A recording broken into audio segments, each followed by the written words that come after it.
오늘 이 귀한 2월 첫째 주일에 여러분과 함께 하나님의 또 이름과 영광과 명예를 올려드릴 수 있도록 우리에게 이 귀한 예배를 허락하신 주님을 찬양합니다. 보국교회 위에도 함께 하시고 하나님의 임재하심과 또 그분의 영광이 드러나는 귀한 예배가 오늘 조국교회 곳곳에서 마음껏 일어나기를 간절히 또한 축복합니다. 우리는 계속해서 여호와의 종의 고난과 관련된 내용을 다루고 있습니다. 사실 대부분의 사람들은 이런 내용 자체를 싫어하죠.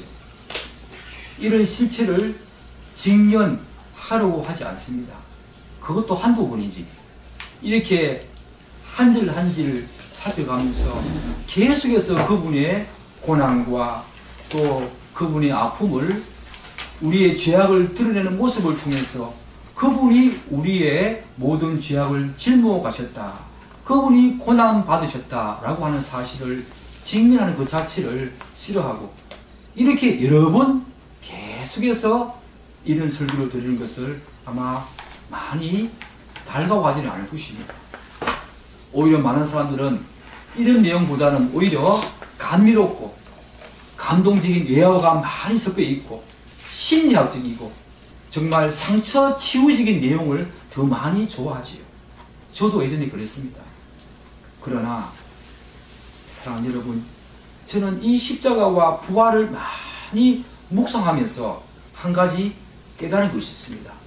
정말 참된 신자는 이런 내용을 듣기를 좋아하고 아무리 많이 듣고 들어도 지겨워하지 않는 것입니다. 그런데 반면에 거짓 신자는 이런 내용 자체를 직면하기를 꺼려합니다. 자신의 죄악을 계속 덜쳐내는 그 자체를 싫어한다는 거죠. 오히려 이 감성적이고 이 정서적인 심리학적이고 치유 상처적인 이 상처를 치유하는 그런 내용을 많이 듣고 싶어하고, 자신을 위로해주고 자신에게 감동을 주는 내용을 많이 듣고 싶어한다는 것이 오늘 우리의 교회 현실입니다. 여러분, 그런 면에서 너무 감사합니다. 계속해서 이런 내용을 다룸에도 불구하고 한 번도 여러분들에게 저에게 짜증내지 아니하고 이렇게 함께 지금까지 따라와 준 것에도 너무너무 감사합니다. 지난주에 우리는 그 누구도 여호와의 종이 자기 백성의 허물 때문에 이 땅에서 끊어졌다는 사실을 생각하지 않았다라는 내용을 살폈습니다. 그렇다면 이사야는 오늘 53장 이 9절 본문에서 그 사실을 어떻게 증거하고 있습니까? 다시 말씀드려서 그 여호와의 종이 자기 백성의 허물 때문에 그가 고난받으시고 이 땅에서 끊어졌다는 사실을 어떻게 증거하고 있습니까? 우리 53장 9절 말씀을 다시 한번 더 읽어보겠습니다. 그는 강포를 행하지 아니하였고 그의 입에 거짓이 없었으나 그의 무덤이 악인들과 함께 있었으며 그가 죽은 후에 부자와 함께 있었도다 라고 말하고 있습니다. 이사야는 분명히 여호와의 종이 강포를 행하지 아니하였고 그의 입에 거짓이 없었다고 분명히 말하고 있습니다. 이 구절은 우선 여호와의 종이 자기의 허물과 죄가 아니라 자기 백성의 허물 때문에 죽으셨다는 이 8절 하반절의 말씀을 뒷받침하고 있지요. 그는 강포를 행하지 아니하였다. 그의 입에는 거짓이 없었다. 죄가 없었다는 거예요. 바로 이 대속적인 형벌을 통한 그분의 죽음을 말하고 있지요. 그분은 바로 그분 자신의 형벌, 그분 자신의 죄악과 허물 때문이 아니라 자기 백성들의 허물과 죄 때문에 돌아가셨다고 하는 대속적인 형벌을 통한 죽음을 지금 말하고 있지요. 사랑하는 여러분, 어떤 사람이 다른 사람의 죄 때문에 대신 형벌을 당하여 죽기 위해서는 반드시 필요한 조건이 하나 있지요. 그게 뭡니까? 반드시 그에게는 죄가 없어야 한다는 것입니다. 바로 여기서 그걸 강조하고 있지요. 그는 강포를 행하지 아니하였다. 그는 그의 입에는 거짓이 없었다. 그럼에도 불구하고 그가 이 땅에서 끊어져 죽었다. 왜요? 우리의 모든 죄를 그가 대신 짊어지시고 하나님께 우리가 받아야 될 마땅한 형벌과 심판과 저주와 재앙과 화를 그분이 대신 받으셨다는 이 대속적인 형벌을 통한 죽음을 여기서 지금 말하고 있지요. 이 구절은 또한 우리가 살펴보게 될 이 구절 하반절 그의 무덤이 악인들과 함께 있었으며 라는 이 사실이 얼마나 부당하고 공의롭지 못한 것인지 다시 한번 우리에게 강조해 주고 있습니다. 왜요? 죄가 없어졌는데 그의 무덤이 악인들과 함께 있었다. 이 사실이 얼마나 부당하고 공의롭지 못한 것인가, 그걸 다시 한 번 더 우리에게 상기시켜주는 내용입니다.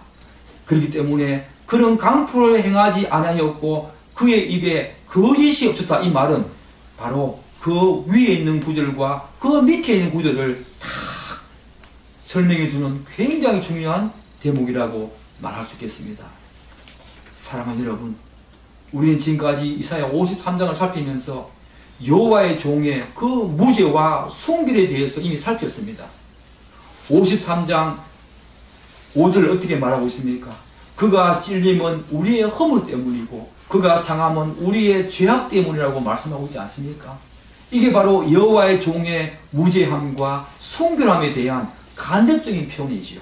그런데 오늘 이 말씀, 여호와의 종에게 어떠한 허물과 죄도 없었다는 오늘 이 말씀은 직접적으로 그분의 순결함과 무죄함을 말하고 있지요. 뭡니까 여러분? 강포, 즉 난폭함을 행하지 않았다라고 말하고 있습니다. 남에게 폭력을 행하지 않았다는 것입니다. 물리적인 힘이나 강압을 통해서 외부적으로 드러나는 그런 불법적이고 죄악스러운 행동이 없었다는 것입니다. 주로 이 강포를, 즉 난폭함을 행하지 않았다. 이 말은 주로 손과 발로 행하는 그런 불법적이고 부당한 그런 죄악스러운 모습을 이야기한다면 그의 입에는 거짓이 없었다라고 또 말하고 있습니다. 이게 무슨 말입니까 여러분? 입으로 거짓말이나 속임수, 악한 말이 그분에게는 전혀 없었다는 것입니다. 이것은 바로 입이지요. 그러면 주로 이 손과 발로 말하는 이 강폭함과 난폭함이 그에게 전혀 없었다. 그리고 입으로 말하는 거짓이 없었다. 이 말은 그분에게는 전혀 죄가 없었다. 이렇게 성경은 말하고 있습니다. 이 사실은 매우 중요합니다. 사랑하는 여러분, 우리가 의롭다 칭함을 받기 위해서, 곧 칭의의 구원을 받기 위해서는 반드시 두 가지 사실이 있어야 합니다. 한 가지는 죄사함을 받고 하나님과 완전하게 화해해야 합니다. 두 번째는 율법이 완전히 존중되어지고 지켜져야 하며 하나님의 그 율법의 요구에 완전히 만족되어야 한다는 것입니다. 사랑하는 여러분, 그런데 이 칭의의 구원을 받기 위해서 첫 번째로 제가 말씀드린 죄사함을 받고 하나님과 완전히 화해되기 위해서 어떻게 되었습니까? 그분이, 여호와의 종이 우리 대신 대속적인 형벌을 통해서 속죄의 은혜를 우리에게 베풀어 주셨습니다. 우리는 믿음으로 이제 그분과 화해하게 되어지고 죄사함의 용서 속으로 들어가는 거지요. 그런데 두 번째가 중요합니다. 율법도 완전히 충족되어져야 하고 하나님의 그 만족함이 있어야 한다는 거지요. 우리 모두는 율법을 다 지킬 수 없습니다. 율법의 어려는 구원을 받을 자가 한 명도 없습니다. 성경은 말하기를 여호와의 종은 율법 아래에 나서 태어나는 그 순간부터 마지막 십자가에 돌아가시는 그 순간까지 하나님이 요구하시는 모든 율법을 완전히 그분은 만족시키셨다고 말하고 있지 않습니까? 그래서 성경은 우리가 더 이상 그분을 믿음으로 말미암아 이제 율법 아래에 있지 않고 은혜 아래에 있다고 말하고 있습니다. 여호와의 종은 그의 모든 삶 가운데 태어나는 그 순간부터 마지막 죽음을 맞이하는 그 순간까지 어떠한 강포나 그의 입에 거짓이 없었다는 것입니다.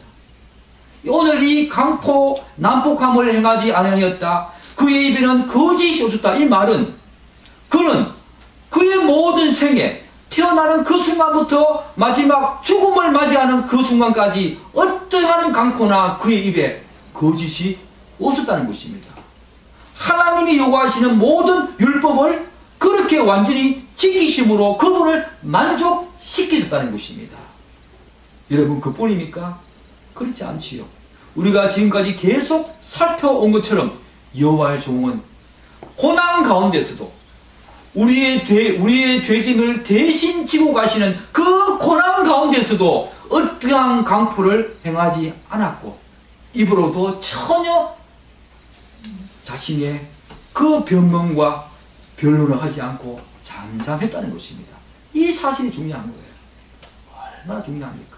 그분이 입을 열었다. 그분이 마지막 고난 받는 이 순간에 그분이 천군 천사를 건드리고 와서 그 수많은 사람들, 자기를 멸시하고 박해하고 모욕하고 그들을 아마 멸하셨다면 우리에게는 구원이 없습니다. 그분은 하나님의 모든 율법을 이렇게 고난 가운데서도, 그리고 전 세계를 통해서 그분이 하나님의 율법을 완전히 만족시키시고, 그걸 통해서 우리에게 은혜 아래에 있게 하는, 율법으로는 도저히 우리가 구원받을 수 없기에 그분이 모든 율법을 다 지키심을 말미암아 우리가 믿음으로 우리가 율법을 다 지킨 것처럼 그렇게 어렵다 징하여 주시는 이 놀라운 징의 구원을 우리에게 주셨다. 대단하지 않습니까, 여러분? 얼마나 놀라운 사실입니까? 그런데 오늘은 이 본문을 보면 그럼에도 불구하고 그에게는 강포도 없었고 입에는 거짓이 없었는데, 그럼에도 불구하고 여호와의 종이 어떤 취급을 받았다고 말하고 있습니까? 그분의 장래와 관련해서 말하고 있는 부분이 나오지요. 53장 9절 말씀 함께 읽겠습니다. 그는 강포를 행하지 아니하였고 그의 입에 거짓이 없었으나 그의 무덤이 악인들과 함께 있었으며 그가 죽은 후에 부자와 함께 있었도다. 그의 무덤이 악인들과 함께 있었으며 그가 죽은 후에 부자와 함께 있었다고 말하고 있습니다. 그는 강포도 행하지 아니하였습니다. 그의 입에는 거짓이 없습니다 말입니다. 오늘 이 부분을 학자들은 해석하는 데 많은 어려움을 겪습니다. 그래서 서로 다른 해석을 내놓습니다. 왜냐하면 그는 죽었을 때 악인들과 함께 있었다라고 말하면서 그가 죽은 후에는 부자와 함께 있었다라고 말하는 부분이 있기 때문에 뭔가 조금 이상하다라는 그런 생각을 가지고 서로 다른 해석을 내놓지요. 그래서 어떤 사람들은 이 부자를 악인으로 해석해야 된다라고 말하는 사람들도 있습니다. 그러나 우리는 이 구절이 예언적으로 이사야의 입을 통해서 예수님이 오시기 그 700년 전에 예언적으로 선포된 내용이라는 것, 그걸 우리가 알고 있지요. 그리고 실제 이 내용이 오늘 그의 무덤이 악인들과 함께 있었으며 그가 죽은 후에 부자와 함께 있었다고 하는 이 내용이, 이 예언이 실제로 성취되었음을 우리는 잘 알고 있습니다. 그래서 앞에서 말한 해석은 잘못된 거지요. 악인을, 이 부자를 악인으로 해석해야 된다. 그건 잘못된 거지요. 그대로 우리는 해석해야 됩니다. 어떻게 해요? 그의 무덤이 악인들과 함께 있었으며 그가 죽은 후에 부자와 함께 있었다. 이렇게 해석을 하고 이 의미를 살펴보아야 되는 것입니다. 사랑하는 여러분, 그렇다면 이 구절은 무슨 의미입니까? 그리고 이 구절이 어떻게 예언대로 성취된 내용이라고 할 수 있겠습니까? 성경은 예수님께서 자기 백성들의 허물과 죄를 다 지시고 십자가 지실 때 좌우에 또 다른 두 행악자와 함께 십자가에 달리셨다고 분명히 말하고 있지 않습니까? 누가복음 23장 32절은 그래서 이렇게 말하고 있습니다. 또 다른 두 행악자도 사형을 받게 되어 예수와 함께 끌려가니라. 좌우에 예수님을 가운데에 두시고 좌우에 다른 두 행악자가 십자가에 달아서 그의 무덤이 악인들과 함께 있었다. 이 말은 여호와의 종이 악인들과 함께 십자가에 달리셨고, 그리고 또한 죽은 후에 사람들이, 유대인들이 그를 그 악인들과 함께 매장하려고 했던 그런 사실을 지금 예언하고 있는 것입니다. 그의 무덤이 악인들과 함께 있었다. 이 말은요, 사랑하는 여러분, 우리는 지금까지 아무 죄가 없으신 그분이 도저히 용납할 수 없는 그런 부당한 대우와 고난을 받았다는 사실을 지금까지 계속 살펴보지 않습니까? 그런데 그분은 죽고 난 이후에도 이렇게 악인들과 함께 매장될 그런 처지가 되었다는 것입니다. 죄가 없으신데도 죽고 난 그 이후에도 이런 대접과 취급을 받아야 될 그런 처지가 되었다는 것입니다. 이게 여러분 가당합니까? 아무 죄가 없으신 그분이 고난을 그렇게 당하시는 것도 그분에게 너무 부당하고 도저히 용납할 수 없는 그런 사실인데, 죽은 이후에도 그의 무덤이 악인들과 함께 처할, 악인들과 함께 매장될 그런 처지에 처해졌다. 얼마나 안타까운 사실입니까? 우리는 이 부분을 많이 묵상해야 됩니다. 우리는 이 부분을 많이 묵상해야 됩니다. 죄가 전혀 없으신 여호와의 종이 우리의 허물과 죄 때문에 자기 자신을, 자기 몸을, 자기 생명을 바치셨습니다. 그리고 무덤에까지 행악자들과 함께 하셨다는 이 사실을 많이 묵상해야 됩니다. 누구 때문에? 우리 때문에. 누구 때문에? 우리 때문에 그랬다는 거예요. 그것도 죄와 죽음을 전혀 모르는 그분이, 그분의 경험 세계 속에서는 죄도 모르시고 죽음이란 것은 더더욱 모르시는 그분이 십자가에서 끔찍한 죽음을 맛보았습니다. 그뿐입니까? 오늘 본문에서 하시는 이 말씀처럼 그의 무덤이 악인들과 함께 되어지는 이 처지가 되었다는 것은 그분으로서는 도저히 받아들일 수도 없고 용납할 수 없는 정말 수치 중에 수치였고 모욕 중에 모욕이 있습니다. 그렇지 않습니까, 여러분? 고난은 그렇다고 치더라도 무덤이 행악자들과 함께, 악인들과 함께 무덤조차 그렇게 될 처지가 되었다. 그것은 그분에게 정말로 엄청난 모욕과 멸시였습니다. 수치였습니다. 이 사실은 예수님께서 정말 십자가를 지시기 위해서 골고다 언덕으로 올라가시는 그 중에 수많은 군중들과 로마 군병들로부터 받은 그 멸시와 수치, 그거에 비하면 아무것도 아닌 것입니다. 그에 비하면 너무너무나 더 큰 극단적인 수치와 모욕이었다는 것입니다. 여러분, 지나가다가 한번 모욕당하고 한번 침뱉음 당하고 한번 멸시당하는 것은 그때뿐입니다. 그런데 사람의 무덤도 그렇지요. 그 무덤이 두 행악자들과 함께 영원히 있을지언데 그 무덤조차 그랬다는 것은 일시적으로 당하는 모욕과 멸시 그 이상의 멸시이고 모욕이었습니다. 무덤조차 행악자들과 함께 있게 된 처지가 되었다. 여러분, 이 말씀 들어봤습니까? 그분의 무덤조차 우리는 십자가로 가시는 그 고난 가운데서 그분이 멸시와 모욕을 당했다라는 것은 우리가 익히 알고 있는 그런 너무나 많이 들었던 이수가 말이지만, 그분의 무덤조차 그런 수치와 모욕과 그런 엄청난 멸시를 당할 그런 처지에 당했다. 그런 처지에 놓이게 되었다. 여러분 들어보았습니까? 그분은 우리의 죄 때문에 그분의 무덤조차 그렇게 되었다는 거예요. 그런 처지에 놓이게 되었다는 것입니다. 얼마나 강한 수치와 모욕입니까? 얼마나 멸시와 모욕과 수치입니까? 그분의 무덤조차 그렇게 되었다는 것. 사랑하는 여러분, 저는 개인적으로 이 부분에 오래 머물고 싶습니다. 저는 개인적으로 이 부분에 더 오래 머물고 싶습니다. 모두가 높아지고 정말 존경받고 싶어하는 이 시대에 우리 예수 믿는 사람들이 더 낮아지고 겸손해질 수 있다면 얼마나 좋을까.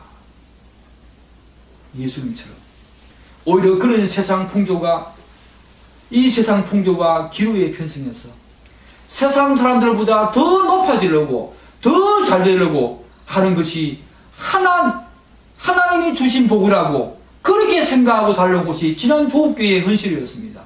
바로 성공신앙, 바로 번영신앙이었죠. 사람 많이 모아서 큰 교회, 대형 교회 하면 성공한 목사라고 그렇게 우리가 생각했습니다. 그리고 자기 자녀 잘 되고 좋은 직장 얻어서 돈 많이 벌고 건강하고 하면 그것이 바로 하나님이 주신 축복이라고, 그렇게 되지 않으면 하나님께 저주를 받았다고 생각하는 그런 성공신학이 오늘 이 시대에 얼마나 팽배해 있습니까? 여러분, 그렇지 않습니다.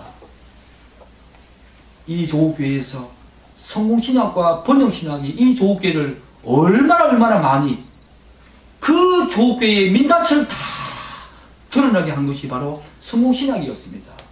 번영신학이었습니다. 저는 여러분에게 그렇게 말하고 싶지 않습니다. 여러분, 이 세상에서 좀 못되어도 괜찮습니다.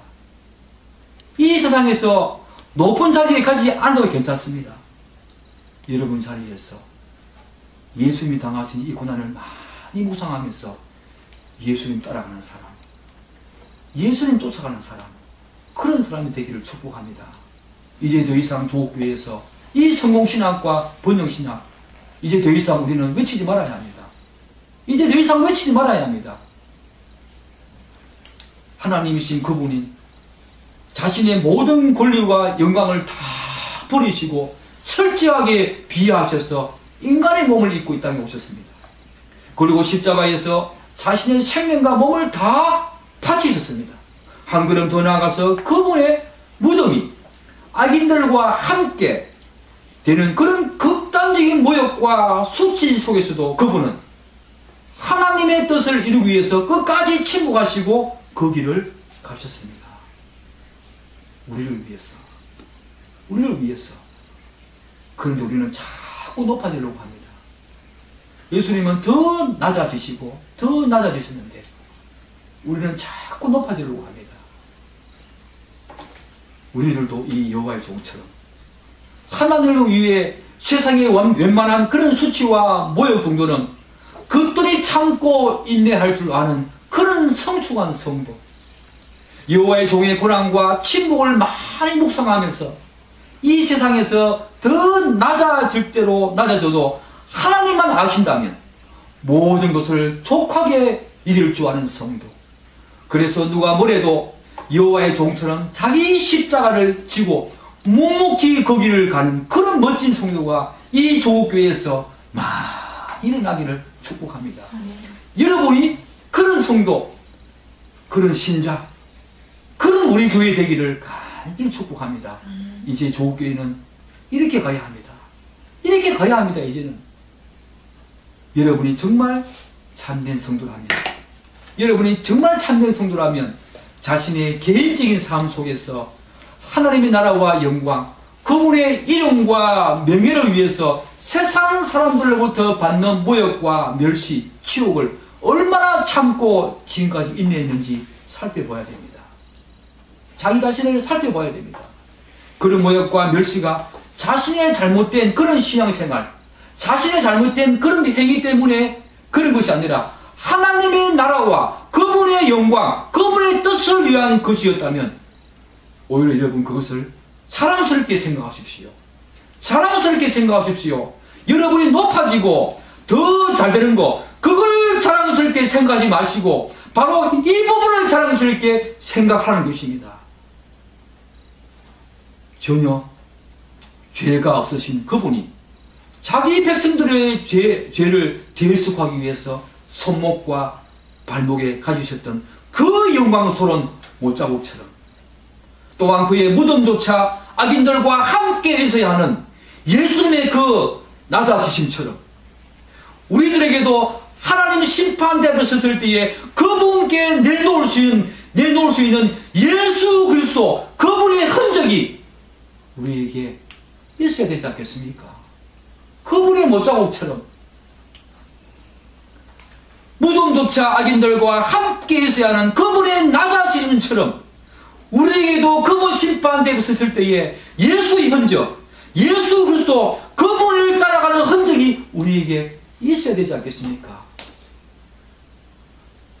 갈라디아서 6장 10절에서 사도 바울은 이렇게 고백하고 있지 않습니까? 이후로는 누구든지 나를 괴롭게 하지 말라. 내가 내 몸에 예수의 흔적을 지니고 있노라. 사랑하는 여러분, 여러분들은 예수의 흔적이 있습니까?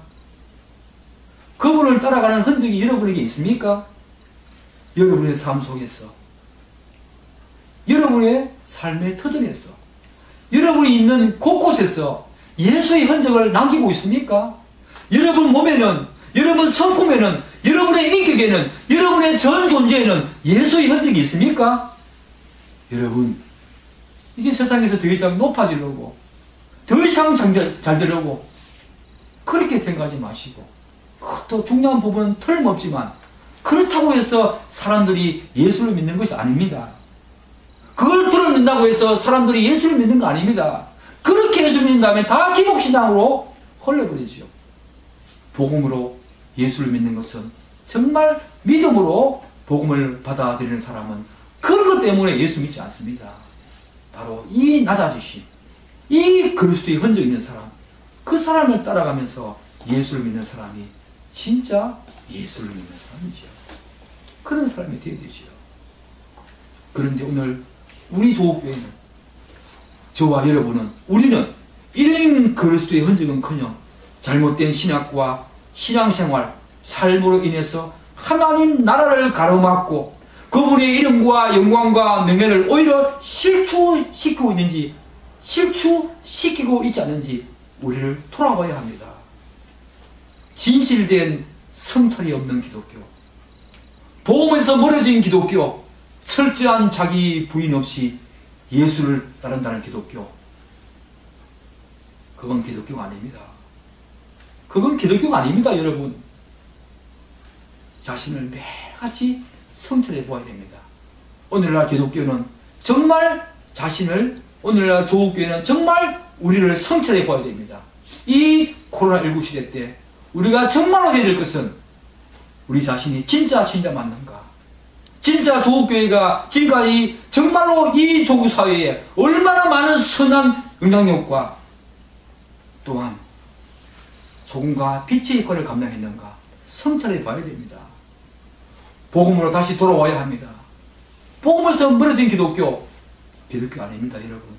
그건 진실로 기독교 아닙니다. 철저한 자기 분이 없이 예수 따른다는 사람, 예수 따른다는 기독교 아닙니다, 여러분. 주여 주여 하는 자마다 다 천국에 들어갈 것이 아니요, 거기에 포함될 사람입니다. 여러분과 제가 혹시나 거기에 포함될 교회에 오지만 예배당에서 동일하게 예배 드리지만 혹시나 양이 아니라 염소에 해당되고 있지 않는지 우리는 자신을 돌아봐야 합니다. 상처를 봐야 합니다. 오늘날 조국교회는 다시 한 번 더 복음으로 돌아와야 합니다. 다시 신실된 성찰을 통해서 예수의 흔적을 따라가야 합니다. 사랑하는 여러분, 그런데 본문은 여호와의 종에 대한 대반전을 예고하는 예언을 하고 있습니다. 그게 뭡니까? 그것은 바로 여호와의 종의 무덤이 죄 있는 행악자들과 함께 있어야 했지만 그가 죽은 후에 부자와 함께 있었다. 그가 죽은 후에 부자와 함께 있었다. 라는 말을 예언하고 있기 때문입니다. 이 말이 무슨 의미입니까? 이 말은 굉장히 중요한 내용입니다. 우리는 성경에서 아리마대 사람 요셉이 빌라도에게 예수님의 시신을 달라고 한 사실을 여러분 알고 계시지요? 자기를 위해서 준비해둔 새 무덤에 빌라도에게 받은 그 예수님의 시신을 안치하고 장사 지냈습니다. 아리마대 사람 요셉은 예수의 제자였습니다. 자기의 무덤을 준비해 둘 만큼 그는 큰 부자였습니다. 그래서 그가 바로 예수님의 시신을 새 무덤에 장사 지낸 것을 두고 오늘 본문은 뭐라고 말하고 있습니까? 그가 죽었다고 말하고 있는 것입니다. 그리고 이 예언은 성경대로 성취가 되었지요. 아리마대 사람 요셉이 빌라도에게 받은 그 예수님의 시신을 새 무덤에 자신이 죽어서 가게 될 그 새 무덤에 예수님을 안치하고 장사 지냄을 통해서 이 예언은 성취되었습니다. 사랑하는 여러분, 놀랍지 않습니까? 놀랍지 않습니까? 이 사실은 제가 말씀드린 것처럼 굉장히 중요한 사실, 중요한 의미를 내포하고 있습니다. 왜냐하면 지난 시간에 살펴보아 같이 사람들은 여호와의 종의 죽음을 그의 허물과 죄로 말미암아 형벌과 저주를 받았다고 생각했습니다. 그런데 그가 죽은 후에 행악자들과 함께 있지 않고 부자와 함께 있었다는 이 예언은 바로 그가 죄가 없었다는 것을 암시하는 중요한 대목이기 때문입니다.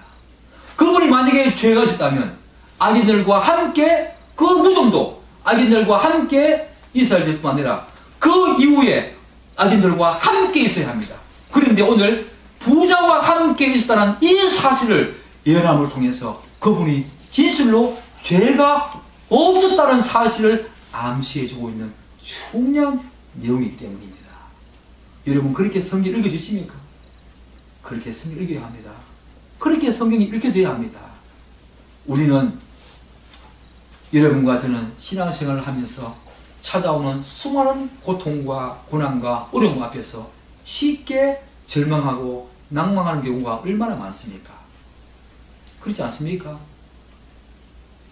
자신은 분명 하나님의 말씀대로 살았는데 그분의 영광과 나라와 뜻을 위해서 최선을 다해서 삶을 살았는데 계속적으로 찾아오는 것은 더 많은 사람들의 냉대와 멸시라는 것입니다.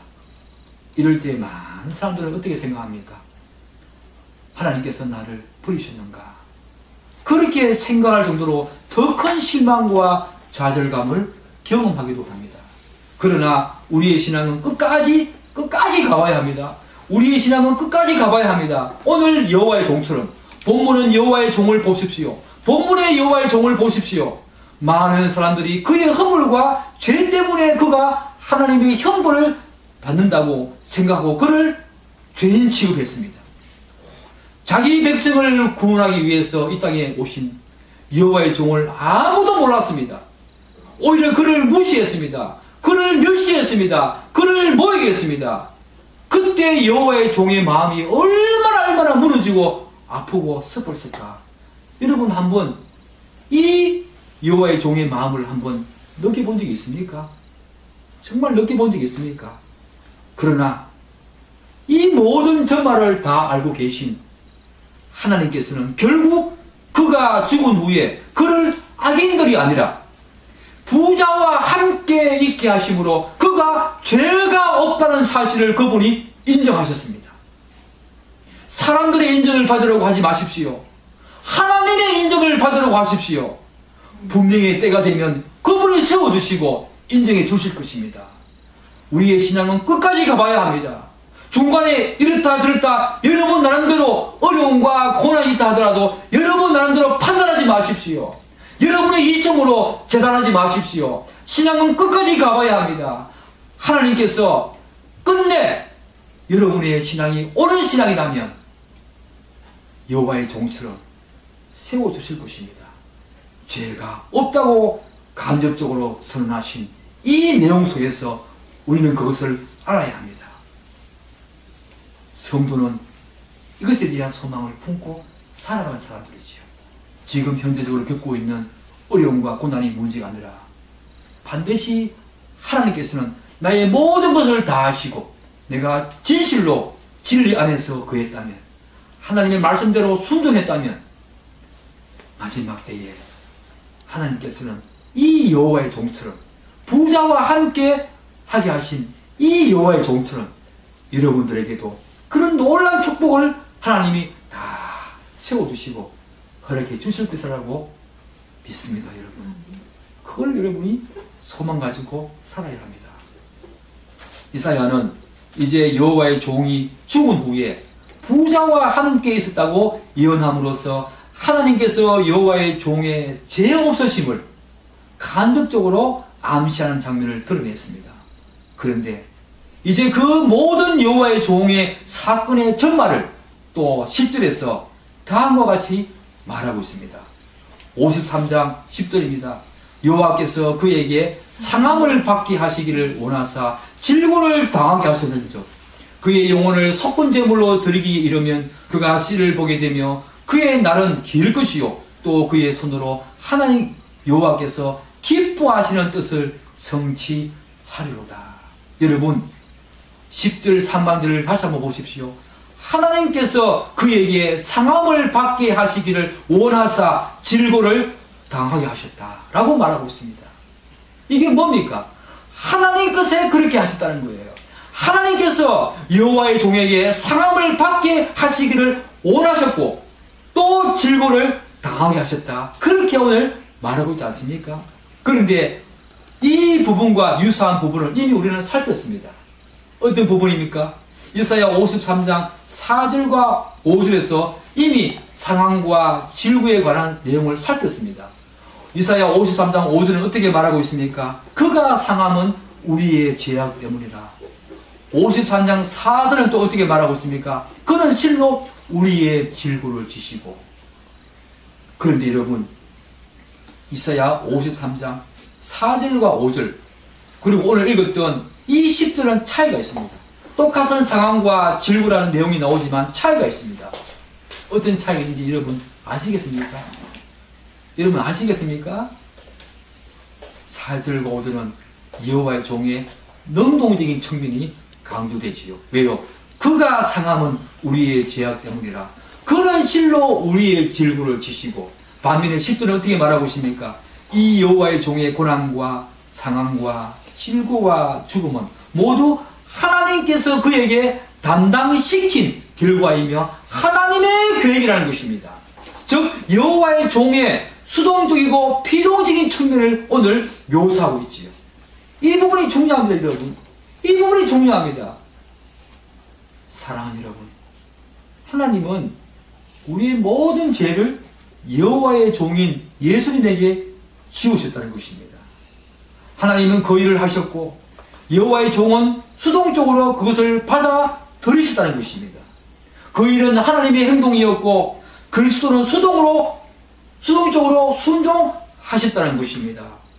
그러나 우리가 반드시 기억해야 될 중요한 사실은 예수님은 자기의 삶 가운데 능동적으로 하나님께서 자기에게 명하시고 행하시라고 하는 그 모든 구원 사역을 능동적으로 순종하시면서 그 길을 가셨다는 것입니다. 사랑하는 여러분, 여러분들은 이 내용에서 무엇을 알 수 있습니까? 이런 내용을 통해서 우리가 알 수 있는 사실이 무엇입니까? 바로 그것은 여호와의 종의 고난을 통한 하나님의 모든 구원 계획은 삼위 하나님의 철저한 합의에 의해서 이루어졌다는 것입니다. 여러분들은 이 내용에서 그걸 읽어야 합니다. 즉 성부와 성자와 성령 삼위 하나님의 영원한 협의, 완벽한 합의를 통해서 이 구원 사역이 이루어졌고 성취되어졌다는 것입니다. 그것도 언제요? 창세 전에 그분의 기쁘신 뜻대로 삼위 하나님의 바로 구속 언약이 있었다는 것이요. 바로 구속 언약이 창세 전에 이미 삼위 언약을 통해서 삼위 하나님의 그 구속 언약을 통해서 우리의 놀라운 구원 계획이 있었다. 여러분들은 절대로 그렇게 생각하시면 안 됩니다. 내가 믿고 싶어서 예수 믿었다. 내 의지로, 내 공로로, 내 자격으로, 내 힘으로, 내 능력으로 예수 믿었다. 이렇게 생각하시면 절대로 아니 됩니다, 여러분. 하나님의 전적인 구원 계획이 그 계획 속에 여러분이 들어가 있기 때문입니다. 그 이전에 삼위 하나님이 여러분들을 구원하시기 위해서 바로 영원한 협의, 영원한 합의, 완전한 합의를 통해서 여러분과 저를 구원하실 것을 창세전에 이미 그 구원 계획을 세우셨다는 거. 이야, 우리의 구원은 그만큼 위대하고 그만큼 경이롭고 그만큼 놀랍다는 것입니다. 정말 놀랍지 않습니까? 사랑하는 여러분, 성자 하나님은 삼위 하나님이 함께 구속 언약을 맺었을 때에 자신이 성부 하나님의 그 모든 구속사에게 성취자로 자원하셨습니다. 그리고 성부 하나님은 여호와의 종 바로 예수 그리스도 그분에게 육체를 제공해서 이 땅에 태어나게 하셨습니다. 그리고 이 땅에 육신을 입고 오신 그분은 철저히 성부 하나님의 뜻에 의해서 자신의 사역을 능동적으로 감당하셨다는 것입니다. 그런데 사랑하는 여러분, 오늘 본문은 우리에게 더 놀라운 사실을 말하고 있습니다. 오늘 10절 말씀 다 살펴보지는 않겠지만 10절 하반절은 이렇게 말하고 있지 않습니까? 이 모든 것들이 또 그의 손으로, 여호와의 종의 손으로 여호와께서 기뻐하시는 뜻을 성취하리로다. 하나님께서 우리의 허물과 죄로 인해서 여호와의 종이 상하시도록 그렇게 하시는 것을 기뻐하셨다는 것입니다. 성부 하나님이, 자기 아들 성자 하나님이 여호와의 종 그분이 상하시도록 그분이 기뻐하셨다는 거예요. 이게 이해가 됩니까, 여러분? 어떤 아비가 자식이 상을 받는데 그걸 기뻐할 수 있겠습니까? 어떤 부모님이 자신의 그 자녀가 아픔을 당하고 상함을 당하는데 어떤 부모님이 기뻐하겠습니까? 여러분, 이게 이해가 됩니까? 또 그의 손으로 여호와께서 기뻐하시는 뜻을 성취하시리로다. 저는 이해가 안 됩니다. 하나님께서 상하게 하신 이분은 누구십니까? 전혀 죄가 없으신 하나님의 아들 여호와의 종이었습니다. 그런데 그분이 그렇게 되도록 원인을 제공한 우리는 누구입니까? 죄악 덩어리 아닙니까? 허물과 죄로 죽었던 사람들 아닙니까? 그 죄악 덩어리, 불법 덩어리, 허물과 죄로 죽어야 했던 그 죽었던 그 존재를 위해서 전혀 죄가 없으신 여호와의 종이 이렇게 상함을 받는데 그 여호와의 종의 상함을 하나님께서 기뻐하셨다. 그분이 기뻐하시셨다면 우리는 구원을 받지 못한다는 것입니다. 그분이 이 일을 기뻐하셨다. 이야, 정말 이거는 묵상해도 도저히 이해할 수 없는 그런 내용이지요. 사랑하는 여러분, 과연 이 모든 구속사역을 계획하시고 성취하신 성부와 성자 하나님의 마음과 동기는 무엇이었겠습니까? 무엇이었겠습니까? 이렇게 하신 그 원동력은 무엇이었겠습니까? 사랑이죠, 사랑. 그런데 그 사랑은 우리가 일반적으로 생각하는 그런 인간적인 사랑이 아니라 바로 거룩한 사랑이라고 우리 이미 배웠습니다. 거룩한 사랑. 그분의 공의를 완전히 만족시키셔서 그분이 택하신 모든 사람의 죄를 용서하신 그 사랑, 그것이 바로 거룩한 사랑입니다. 하나님의 사랑은 그냥 사랑이 아닙니다. 그분은 거룩한 사랑입니다. 그분의 공의가 완전히 만족시켜진 이후에 우리에게 죄사함의 은혜를 주신 그 사랑은 공의와 아주 깊은 관련이 있는 거룩한 사랑입니다. 그분은 그렇게 해서 우리에게 사랑을 주셨다는 것입니다. 여러분, 우리는 여기에서 또다시 한번 우리의 숨이 막히고 가슴이 멍해옴을 느껴야 합니다. 이 거룩한 사랑 앞에 나의 이성과 이지의 날개를 우주 끝까지 확장하고 펼쳐본들 이 부분을 이해할 수 있겠습니까? 이 성부와 성자 하나님의 이 거룩한 사랑을 여러분 이해할 수 있겠습니까?